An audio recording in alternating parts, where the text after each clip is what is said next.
Do alto, as imagens mostram multidões seguindo os blocos.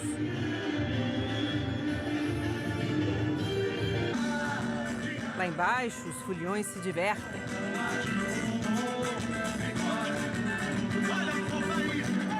É hora de curtir com os amigos, dançar. Só que a diversão logo sai do controle. Dois grupos de brigões seguem cantando e xingando pelas ruas da cidade de Olinda.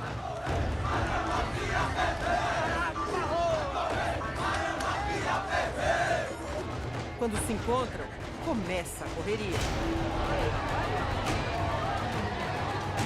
Um dos grupos foge.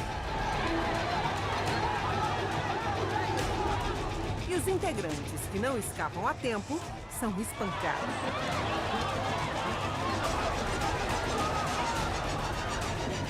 A briga se concentra em frente a um prédio. Nessas imagens, mães desesperadas tentam proteger os filhos enquanto são pressionadas contra a grade.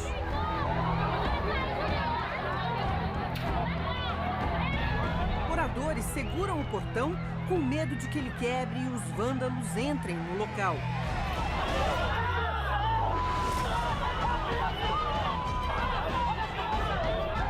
Os brigões continuam a se agredir do lado de fora. Até que, finalmente, a confusão termina. Na festa, que era para ser de todos, covardia. Esse jovem de 18 anos é espancado no centro de São Paulo. São pelo menos 5 agressores. Um deles usa até uma garrafa para atingir a vítima. Rafael Aquino diz ser vítima de homofobia. Ele é hospitalizado com um ferimento profundo na cabeça. Leva 7 pontos. No Rio de Janeiro, a funcionária pública Aline tomou um soco no rosto no meio da festa, só porque pediu licença para um valentão. Me agrediu com um soco, onde meu nariz e minha boca sangrou muito. No bloco que passa no centro de São Paulo, de repente, começa uma correria. E logo a gente vê a troca de